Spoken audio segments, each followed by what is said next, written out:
PDP ini bukan positif, bukan dikucilkan, bukan dengan cara dipisahin, bukan dengan cara dibenci. PDP ini adalah pasien dalam pengawasan yang menunggu hasil. Kayak saya kemarin masuk rumah sakit, saya gejalanya 3 yang memenuhi: batuk, demam, baru 1 hari demamnya, dan riwayat kontak dengan red zone. Ternyata di hari kedua gejala saya sembuh. Saya langsung turun status jadi ODP. Di rapid saya pertama kali saya negatif. 7 hari kemudian saya di rapid negatif, saya keluar. Sambil nunggu, nggak perlu nunggu swab kalau misalkan rapid 2 kali dalam 7 hari itu negatif terus. So PDP itu bukan pasien COVID. PDP adalah pasien dalam pengawasan yang gejalanya mirip COVID, tetapi tesnya belum keluar atau tesnya pun negatif. Maka dinamakan PDP. Lah terus kenapa harus dikarantina? Ya karena tesnya belum keluar. Kalau tesnya udah keluar, ya kalau tesnya udah keluar dan negatif, dia keluar di rumah sakit. Contoh kayak Wisma Atlet. Tadi dokter TNI dari Wisma Atlet mengatakan ke saya, kalau misalkan PDP ini udah sembuh, negatif semua, dia keluar suruh karantina mandiri di rumah, jaga-jaga tidak menularkan. Ini PDP. So kalau ada kemarin masyarakat pemberitaan ODP ditolak, ODP diusir, PDP diusir, itu memalukan.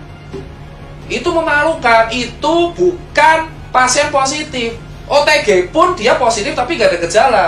Mereka akan aman kalau dikarantina mandiri. Nah kalian sebagai warga itu harusnya membantu, ngasih makan tiap hari, diorderin Gojek, nanti ditransfer. Jangan malah diusir. Nah terus siapa Mas Tirta yang harus dikarantina di rumah sakit? Yakni pasien yang tegak positif COVID dan bergejala. So kalau ada berita, Mas, teman saya positif COVID kok disuruh pulang? Karena nggak ada gejala. That's the meaning of carrier or OTG. So dia dikarantina mandiri di rumah karena nggak ada gejala. Kalau orang-orang yang nggak ada gejala dan positif COVID dikarantina di rumah sakit, ya tempatnya malah jadi penuh. Rumah sakit itu untuk orang triase merah, untuk orang triase merah yang bergejala dan PDP kuning yang bergejala, sehingga mereka harus disembuhin dahulu. So, teman-teman sekalian, pasien yang paling berbahaya, yang paling harus kita utamakan adalah pasien COVID-19 positif dengan gejala parah. Itu dikarantina isolasi. So, yang dikarantina berarti ada 2 di rumah sakit, yaitu PDP, yaitu pasien bergejala tapi belum tegak diagnosanya COVID karena gejalanya doang, karena hasil belum keluar, dan pasien yang tegak COVID dengan gejala. So, ODP dan OTG itu di rumah. Nah terus kenapa dokter-dokter, ini yang saya kecewa, kenapa tenaga medis malah ditolak? Tenaga medis itu nggak boleh ditolak. Tenaga medis memang merawat COVID, tapi mereka pakai APD. Mereka tuh mau copot APD cuci tangan. Kenapa kalian singkirkan? Kenapa kalian kucilkan? Itu tolong coy, ngucil-ngucilin orang-orang tenaga medis. Dia manusia, dia itu penyelamat. Di Cina, orang tenaga medis masuk ke rumah dikasih bunga, dikasih surat. Di sini ada orang curhat tiap hari, pasti ada. Dokter nangis karena dikucilin lingkungannya. Diusir dari kosan. Diusir dari kosan. Mereka ini statusnya dokter, itu ODP. Mereka punya riwayat kontak dengan pasien positif, tapi mereka nggak bergejala. Dan mereka juga dites rapid tiap hari, Bapak. Tiap 7 hari mereka tuh tes rapid. Kalau sudah positif dia dirumahkan. Sistem jaganya tenaga medis itu 14 hari off, 14 hari on. Jadi 14 hari jaga, 14 hari off turun. Jadi mereka itu bukan orang yang aib gitu loh Pak. COVID itu kayak TBC Pak. TBC bahkan lebih berbahaya, dia airborne disease. Dan TBC itu diremehin di Indonesia. Bahkan sudah ada vaksinnya BCG. TBC selama dulu airborne disease, gak ada kayak gini. Padahal TBC itu kalau batuk, virusnya Mycobacterium tuberculosis itu bertahan di udara selama berjam-jam. Dan pengobatannya TBC itu 6 bulan. Belum campak. Tapi kenapa COVID dianggap aib, tapi TBC enggak? Padahal lebih parah TBC. Saya penderita TBC, 10 bulan saya baru sembuh. Usia 8 tahun sampai 9 tahun. So, buat teman-teman semua, tenaga medis itu memang masuknya ODP. Tapi bukan dijauhin, karena mereka juga cek tiap hari. Kalau ada gejala, mereka PDP di swab negatif. Sampai mereka negatif, mereka dirumahkan kalau mereka udah ada gejala.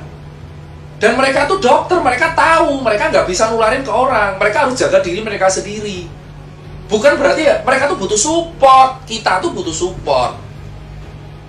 Nah ini sekarang jelas. Yang kelima apa? Jenazah. Kenapa jenazah harus ada metode khusus? Gini Pak, di undang-undang, saya lupa undang-undangnya berapa, mungkin teman-teman hukum bisa melengkapi, bahwa pada dasarnya di Indonesia, kalau ada penyakit wabah, itu ada teknik pemandian dan penguburannya. COVID itu kategorinya wabah, pandemik. Mau dia menular lewat cairan dan droplet, tetap ini harus mengikuti prosedural penguburan jenazah sesuai undang-undang. Yaitu yang ngubur harus tenaga medis, pakai APD lengkap, even itu tukang gali kuburnya, dan dikasih kain kafan, dikasih plastik, dibungkus peti mati, lalu dibungkus lagi plastik, dikuburin, gitu loh. Nah terus kenapa jenazahnya ditolak? Saya udah bilang, COVID tidak menular lewat airborne. Kalau di udara bebas, COVID menular lewat airborne kalau kena tindakan yang aerosol di mulut 3 jam doang, itu pun di rumah sakit biasanya. Jenazah ini harus kayak gituin karena itu undang-undang, namanya teknik pemulasaran atau apalah, teknik pengubaran sesuai undang-undang, karena wabah. Dan yang paling bisa kena itu ya tukang kuburnya. Kenapa kalian di desa malah nolak jenazahnya? Kalau dikubur terus semuanya kena, ya enggak. Ya nanti kan nular lewat air tanah, ya enggak, kan dibungkus plastik. Itu jenazah dibungkus plastik, terus dibungkus lagi sama peti, terus dibungkus lagi sama plastik lagi. Kenapa ditolak? Itu orang meninggal, udah kena musibah, dan mereka sudah dikuburi sesuai standar.